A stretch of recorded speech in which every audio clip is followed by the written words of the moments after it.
There she sat, an old BMW E30, buried under a tarp and what I'm pretty sure was 3 decades of broken promises and rat poop. Most people saw junk. I saw potential and a really bad investment. Why a BMW? Because when I was a teenager, the cool guy in our street had one. Leather seats, crisp engine note, and a smug smirk that said, "You'll never have one of these." Well, joke's on him. I bought mine off a guy named Dave for the price of a fancy toaster. First challenge, the engine bay. Or as I called it, the Bermuda Triangle of wires. Nothing made sense. The battery was dead.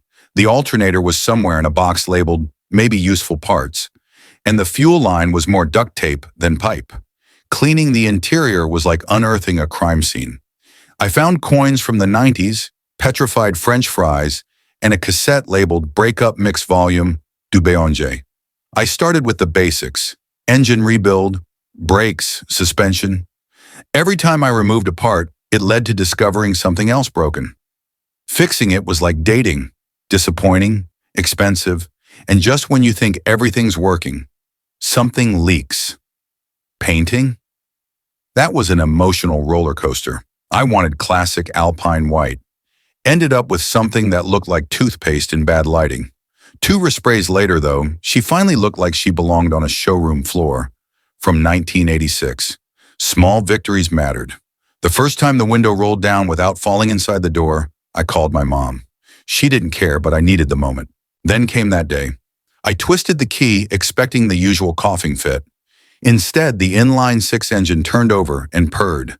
A deep, soulful hum like it had been napping for decades and finally had its morning coffee. I stood there, covered in grease and pride, eyes misting up like a movie dad at graduation. That wasn't just an engine sound. That was the sound of every late night, scraped knuckle, and YouTube tutorial finally paying off.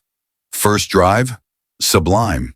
The steering was tight, the throttle responsive, and the stereo played that old breakup tape like it was a victory anthem.